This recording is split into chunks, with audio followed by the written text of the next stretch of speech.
ಯಾಕವ ಸತ್ಯ ಹೇಳಕ್ ಹೋದೆ? ಸ್ನೇಹನ ಹೇಳ್ತಿರ್ಲಿಲ್ವಾ? ಇದರಿಂದ ಏನು ಅನಾಹುತ ಆಯ್ತದೋ ಏನೋ. ನೀನು ಅಳಿಯಂದ್ರ ತಾವ ದಿಟ್ಟ ಹೇಳ್ಬಾರ್ದಾಗಿತ್ತು ಪುಟ್ಟಮ್ಮ. ನೀನೀಗ ಮಾಡಿರೋದು ಹೆಂಗದೆ ಗೊತ್ತಾ? ನಿಂತಿರೋನ್ನ ಒಂದಕ್ಕಿಂತ ತಳ್ದಂಗದೆ. ಮೊದಲೇ ಅಳಿಯಂದ್ರಿಗೆ ಮುಂಗೋಪ ಜಾಸ್ತಿ. ಅಳಿಯಂದ್ರು ಸ್ನೇಹನ ಸುಮ್ಕೆ ಬಿಡ್ತಾರ? ಹೇಳಿದ್ ಒಂದು ರೀತಿಲಿ ಸರಿಯಾಗೇ ಇದೆ, ಆದರೆ ಹೇಳೋ ರೀತಿ ಬದಲಾಗಬೇಕಿತ್ತು ಅನಿಸ್ತಿದೆ. ಈಗ ದಿಟ ಹೇಳೋ ಅವಸರ ಯೋನವಾಗಿತ್ತು. ಅವಸರ ಆಗೋ ಹೊತ್ತಿಗೆ ಹೇಳಿದ್ದು. ಈ ವಿಷಯ ದೀರ್ಘಕ್ಕೆ ಹೋಗಕ್ಕೆ ಮೊದಲೇ ಸಿರಿತವ ಇದನ್ನೆಲ್ಲ ಹೇಳ್ಬಿಡಿ ಅಂತ ನಾನು ನಿಮ್ಗೆ ಹೇಳಲಿಲ್ವಾ? ಯಾಕೆ ಹೇಳಲಿಲ್ಲ? ಸಮಯ ನೋಡ್ಕೊಂಡು ಹೇಳುಮ ಅಂತ ಸುಮ್ಕಾದ್ವಿ ಕಣವ. ಸುಳ್ಳು ಸುಳ್ಳು ಪೋಣಿಸ್ಬೇಡಿ. ನೀವೇನು ಮಾಡಬೇಕು ಅಂತ ಪ್ಲಾನ್ ಮಾಡ್ಕೊಂಡಿದ್ರಿ ಅನ್ನೋದು ನನಗೆ ಗೊತ್ತದೆ. ಒಬ್ಬ ವ್ಯಕ್ತಿ ನಂಬಿಕೆನ ಹಿಂಗೆ ಯಾಮಾರ್ಸಕ್ಕೆ ಬಳಸ್ಕೋಬಾರ್ದು. ನಾವೇನು ಅವ್ರನ್ನ ಬಳಸ್ಕೊಳಕ್ ನೋಡ್ಲಿಲ್ಲ ಕಣವ. ಅವ್ರು ಒಳ್ಳೇದ್ಕೆ ದಿಟ ಹೇಳೋದ್ ಬೇಡ ಅಂತ ಸುಮ್ಕಾದ್ವಿ. ಬೇಡ ಅನ್ಕೊಂಡು ಕುಂತಿದ್ಕೆ ಈಗ ಎಲ್ಲಿವರೆಗೂ ಹೋಗದೆ ನೋಡಿ.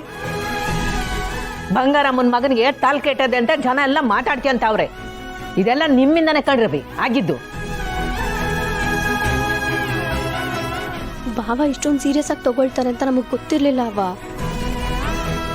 ಬಾ ಎದ್ದಮ್ಕೊಂಡು ನಿಂತ್ಕೊಂಡ್ರೆ ಸರಿ. ಈಗ ವಯಸ್ಸಿಗೆ ತಕ್ಕಂಗೆ ನಡ್ಕೊಂಡ್ರೆ ಬುದ್ಧಿವಂತರು ಅಂತಾರೆ, ಇಂಥ ಸುಳ್ಳು ಬಾಳಿದ್ರೆ ಬುದ್ಧಿಗೇಡಿಗಳು ಅಂತಾರೆ. ಈಗ ನೀನ್ ದಿಟ ಹೇಳಿರ್ಲಿಲ್ಲ ಅಂದಿದ್ರೆ ಯೋನಾಗಿರೋದು. ಈಗಾಗಿರೋ ಸಾಲದೆ ನೇಹನ್ ಸಮಾಧಿತ ಹೋಗಿ ಒಬ್ಬನೇ ಕುತ್ಕೊಂಡು ಮಾತಾಡೋ ಶುರು ಮಾಡವ್ನೆ. ನಾಳೆ ನಾನು ಆತ್ಮ ನೋಡ್ಲೇಬೇಕು ಅಂತ ಊರು ತುಂಬ ಓಡಾಡ್ಕೊಂಡು ಹುಚ್ಚನಂಗೆ ಅಲ್ದಾಡಿದ್ರೆ ಏನ್ ರವಿ ಮಾಡೋದು?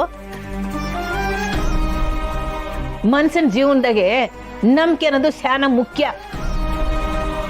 ಸುಳ್ಳು ಸಸಿಯಾಗಿ ಮರ ಆಗ್ಬಿಟ್ರೆ ಮನ್ಸಿನ ಬದುಕನ್ನೇ ನುಂಗ್ಬಿಡ್ತದೆ. ನಿಮ್ ಸುಳ್ಳಿಂದ ಸಿರಿ ಬದುಕನ್ನ ಹಾಳಾಗಕ್ಕೆ ನಾನ್ ಬಿಡಕ್ಕಿಲ್ಲ. ಟಮೆ ಮರ ಆಗಕ್ಕೆ ನಾವು ಬಿಡ್ತಿರ್ಲಿಲ್ಲ. ಈಗ ನೀನು ಅಳಿಯಂದ್ರ ಮುಂದೆ ದಿಟ ಹೇಳ್ಬಿಟ್ಟೆ. ಅದರಿಂದ ಒಳ್ಳೇದಕ್ಕಿಂತ ಕೆಟ್ಟದಾಯ್ತದೆ ಅಂತ ನನಗೆ ಅನಿಸ್ತದೆ. ನೋಡು, ಅಳಿಯಂದ್ರು ಕೋಪಿಸ್ಕೊಂಡೋದು, ಸ್ನೇಹಿತವ ಜಗಳ ಮಾಡ್ತಾರೆ, ಗಂಡ ಹೆಂಡತಿ ಮಧ್ಯೆ ಬಿರುಕಾಯ್ತದೆ. ಅವಾಗ ಅವ್ರ ಸಂಸಾರದ ಗತಿ ಏನಾಯ್ತದೆ ಯೋಚನೆ ಮಾಡ. ನೋಡಯ್ಯ, ನಾನೆಲ್ಲ ವಿಚಾರ ಮಾಡಿನೇ ದಿಟ ಹೇಳಿರೋದು. ಸಂಸಾರದಾಗೆ ಪಿರುತಿ ಗಟ್ಟಿಯಾಗಿದ್ರೆ ಯೋಟೆ ಭಿನ್ನಾಭಿಪ್ರಾಯ ಬಂದ್ರೂ ಸಂಸಾರ ಗಟ್ಟಿಯಾಗೇ ಇರ್ತದೆ. ಸಿರಿದು ಸ್ನೇಹೊಂದು ಪಿರುತಿ ದಿಟ್ಟವಾದದ್ದು, ಅವ್ರ ಸಂಸಾರ ಗಟ್ಟಿಯಾಗೇ ಇರ್ತದೆ. ಅಂದ್ರೆ ನನ್ ಪಿರುತಿ ಗಟ್ಟಿ ಇರ್ಲಿಲ್ಲ, ಅದಕ್ಕೆ ನನ್ನ ಜೀವನ ಹಾಳಾಗೋಯ್ತು ಅಂತ ಪರೋಕ್ಷವಾಗಿ ಹೇಳ್ತಿದ್ಯಾ? ಪರವಾಗಿಲ್ಲ ಬಿಡವ, ಪಿರುತಿ ಮಾಡೋರಲ್ಲಿ ಲೋಪ ಇರ್ಬೋದು, ಆದ್ರೆ ಪಿರುತಿಲಲ್ಲ. ನನ್ನ ಪ್ರಕಾರ ಪಿರುತಿ ಅಂದ್ರೆ ಸ್ವಾಭಿಮಾನ, ಆತ್ಮಗೌರವನೂ ಹೌದು. ಆದ್ರೆ ಅದು ನನ್ನ ಸಂಸಾರದಾಗ ಇರ್ಲಿಲ್ಲ ಅಂತ ಅನಿಸ್ತಾ ಇದೆ. ಅದಕ್ಕೆ ಅರ್ಥದಾಗೆ ಮುಳುಗೋಯ್ತು. ಯಾರು ಯೋನ್ ಮಾಡಕ್ಕಾಯ್ತದೆ? ಎಲ್ಲ ನಾವು ಕೇಳ್ಕೊಂಬಂದಿದ್ದು. ಪರವಾಗಿಲ್ಲ ಬಿಡವ. ಅಕ್ಕ, ಖುಷೆ ಅಯ್ಯ, ಈಗ ನಾನು ಏನಂದೆ ಅಂತ ಈ ಹುಡುಗಿ ಹಿಂಗೋಯ್ತವಳೆ. ಕೆಲವೊಂದು ದಿಟ ಸಾನೆ ನೋವು ಕೊಟ್ಬಿಡ್ತದೆ. ಹೆಣ್ಣಾಗ್ಲಿ ಗಂಡಾಗ್ಲಿ ಅದಕ್ಕೆ ಮಂಡಿ ಊರ್ಲೇಬೇಕು.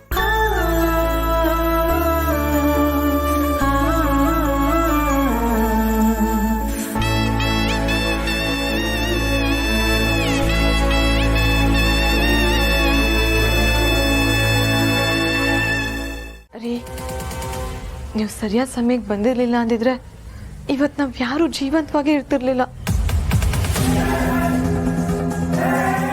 ನಿಮ್ಮ ಅಪ್ಪಯ್ಯ ಬೇರೆ ಇದೇ ಹೊತ್ನಾಗೆ ಪಂಚಾಯತಿ ಕೆಲಸ ಅನ್ಕೊಂಡು ಪಕ್ಕದ ಊರ್ಗೋಗವ್ರೆ. ಮನೆನಾಗ ಯಾರು ಗಂಡಸ್ರು ಇಲ್ಲ ಅನ್ನೋದನ್ನ ತಿಳ್ಕೊಂಡೆ ಆ ತಾಂಡವ್ ಮನೆಗೆ ನುಗ್ಗವನೆ. ರೀ, ಆ ತಾಂಡವ್ ತುಂಬಾ ತೊಂದರೆ ಕೊಟ್ಬಿಟ್ಟಾರಿ. ನಿಮ್ಗೂ ಅವನು ತುಂಬಾ ಪೆಟ್ಟು ಮಾಡಿದಾನೆ ಅಲ್ವಾ?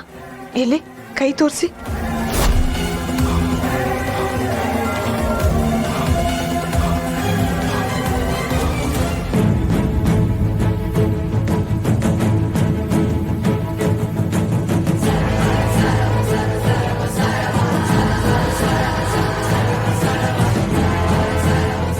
ಊರ್ ಜನದ ಮುಂದೆ ಆಣೆ ಮಾಡೋದಲ್ಲ, ಈಗ ನನ್ನ ಮುಂದೆ ಆಣೆ ಮಾಡಿ. ನಮ್ಮವ್ರ ಆತ್ಮಕ್ಕೂ ನಿಮಗೂ ಸಂಬಂಧ ಐತಾ ಇಲ್ವಾ?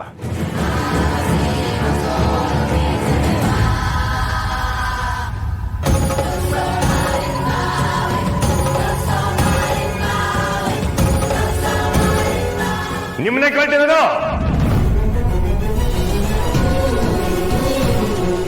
ಮುಟ್ಟಾಣೆ ಮಾಡಿ.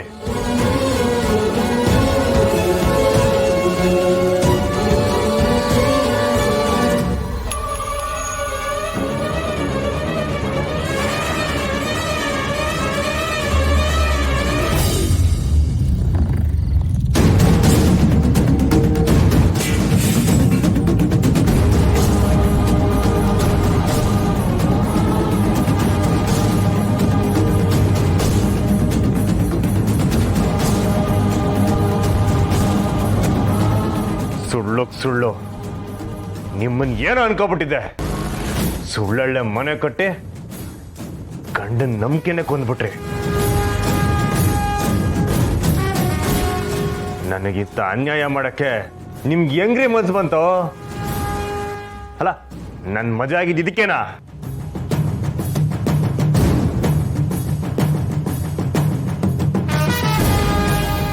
ಯಾಕ್ಲ ಕಂಟಿ ಹಂಗೆಲ್ಲ ಮಾತಾಡ್ತೀಯ?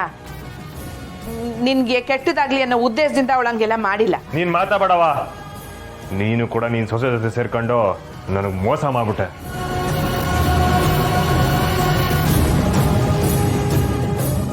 ನಮ್ಮವ್ರ ಮ್ಯಾಗ ಇಟ್ಟಿದ್ ಪಿರುತಿನ ಸ್ವಾರ್ಥಕ್ಕೆ ಬಳಸ್ಕೊಬಿಟ್ರಿ.